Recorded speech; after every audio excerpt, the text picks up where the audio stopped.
अस्सलामुअलैकुम। उम्मीद है कि सब खैरियत से होंगे। तो आज हम अपना नेक्स्ट लेक्चर स्टार्ट कर रहे हैं, जो कि हम लास्ट लेक्चर में डीएनए स्टडी किया था। तो आज आरएनए को स्टडी करते हैं, जो कि हमारे पास है राइबोन्यूक्लिक एसिड। बेसिकली हम न्यूक्लिक एसिड स्टडी कर रहे थे, तो लास्ट लेक्चर में डीएनए था, तो अब आरएनए।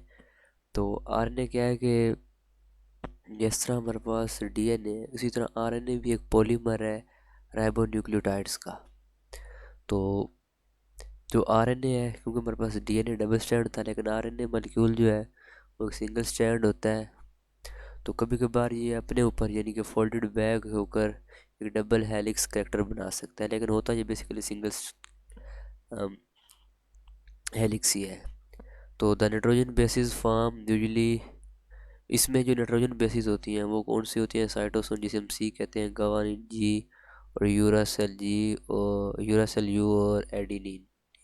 बाकी सारी डीएनए वाली हैं, लेकिन सिर्फ इसमें गवानीन, इसमें यूरासेल है, जो कि हमारे पास थायामीन की जगह पे यूरासेल आ जाता है। बाकी सारे मतलब चारों वही हैं, तीनों वही हैं, लेकिन एक वहाँ पे डीएनए में थायामीन होता है, यहाँ पे यूरासेल है। तो आरएनए जो है वो डीएनए से ही सिंथेसाइज किया जाता है, और इस प्रोसेस को कहते हैं ट्रांसक्रिप्शन। आगे जब आरएनए से प्रोटीन बनती है, उस प्रोसेस को हम कहते हैं ट्रांसलेशन। तो ये मतलब हम शॉर्ट क्वेश्चन के लिए इम्पोर्टेंट है कि डिफरेंस बिटवीन ट्रांसक्रिप्शन और ट्रांसलेशन। तो आरएनए की टाइप्स हैं।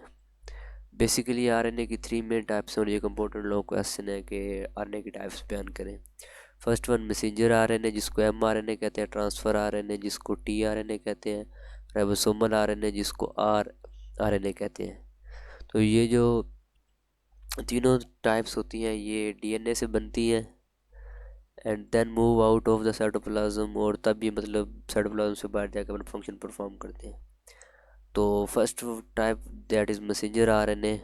तो जैसा कि इसका नेम इंडिकेट कर रहा है, ये क्या करता है कि genetic message from nucleus to ribosome in the cytoplasm to form particular protein. यानी कि ये जेनेटिक मैसेज जो होता है वो न्यूक्लियस से राइबोसोम्स की तरफ लेके जाते हैं साइटोप्लाज्म के थ्रू, ताकि हमारे पास प्रोटीन्स बन सकें। जो मैसेंजर आरएनए है, जो जेनेटिक इन्फॉर्मेशन कैरी करता है डीएनए से राइबोसोम्स की तरफ। तो जहाँ पे अमीनो एसिड अरेंज्ड होते हैं अकॉर्डिंग टू द सीक्वेंस, जिनकी मदद से हमारे पास प्रोटीन्स बनते हैं, क्योंकि प्रोटीन बेसिकली अमीनो एसिड्स ही होते हैं। तो ये जो आरएनए होता है ये सिंगल स्ट्रैंड होता है, और इसकी लेंथ वेरिएबल होती है। इसकी जो लेंथ होती है वो depend upon the size of gene, जो मतलब जीन मतलब कितना बड़ा जीन है, तो उसके अकॉर्डिंग ये इसकी लेंथ होगी। तो और इस पे एक और चीज़ पे भी, प्रोटीन यानी कि जीन पे और प्रोटीन पे, दोनों चीज़ों पे डिपेंड कर रही होती है। तो for example for a protein, अगर हमारे पास एक प्रोटीन है जिसमें 1000 अमीनो एसिड्स हैं, तो messenger RNA will have the length of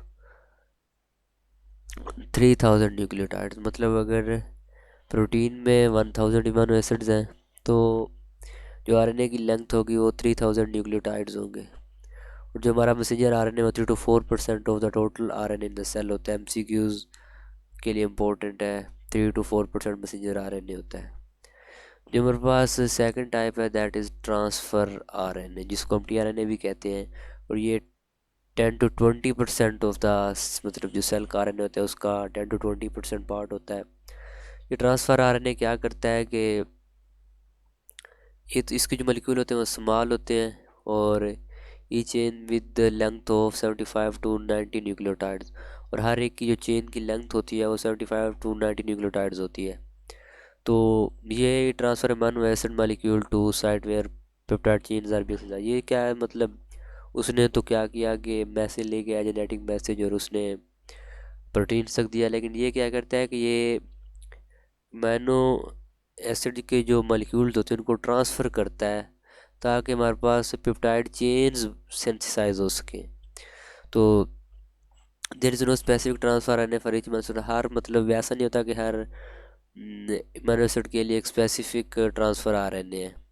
so the cell will have at least 20, क्योंकि अगर हमारे पास 20 काइंड ऑफ अमीनो एसिड्स हैं, तो देन फिर 20 टाइप के अमीनो ट्रांसफ़र आरएनए मॉलिक्यूल होने चाहिए।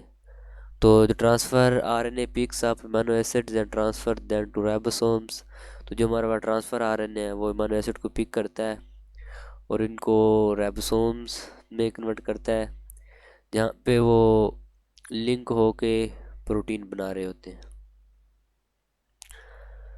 आगे हमारे पास जो थर्ड टाइप है दैट इज़ राइबोसोमल आरएनए, जिसको हम आरएनए भी कहते हैं।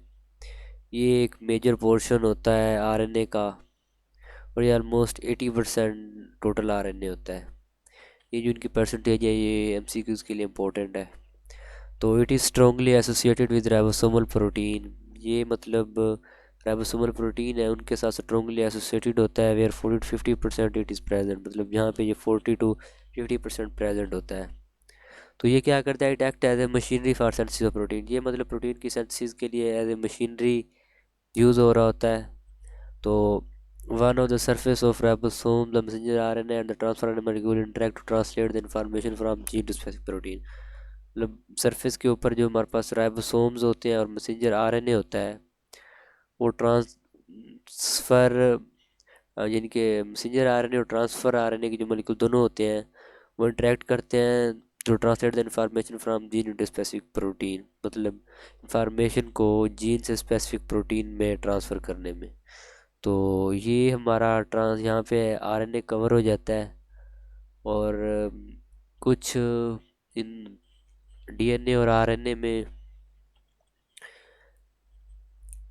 हमने एक टेबल था, तो वो लास्ट टाइम हमने कहा था कि जब ये पढ़ लेंगे ये वाला, तो ये हमारे पास होता है कि जो राइबोन्यूक्लियोटाइड्स हैं डीऑक्सी राइबोन्यूक्लियोटाइड्स जो होते हैं उनकी लिस्ट है। नाइट्रोजन बेसिस जो होती हैं एडिनिन, यूरासेल, गवानीन, साइटोसिन और थायामीन, ये नाइट्रोजन बेसिस होती हैं।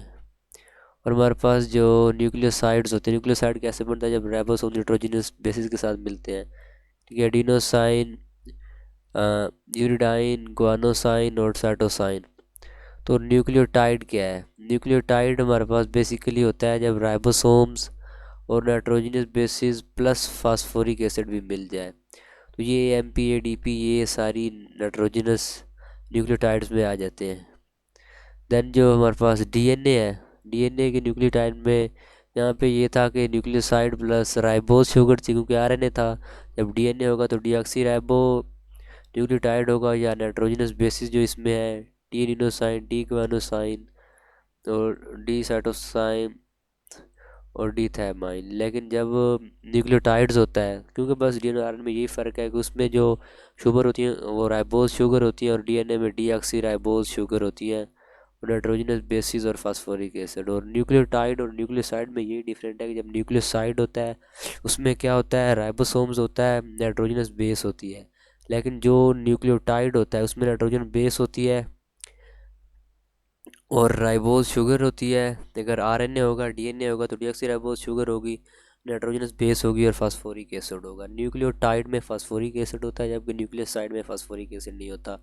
तो ये इन दोनों में मेन डिफरेंस है। और यहाँ पे एक और एमसीक्यूज इम्पोर्टेंट है कि जो हीमोफिलस इन्फ्लुएंजा है वो फर्स्ट माइक्रोब है जिसका gene completely sequence and publish किया गया था जुलाई 1995 में। तो यहाँ तक हमारा आज का लेक्चर ख़त्म होता है। अगर आपको कोई क्वेश्चन है तो कमेंट सेक्शन में पूछ सकते हैं। Thanks for watching. अल्लाह हाफिज़।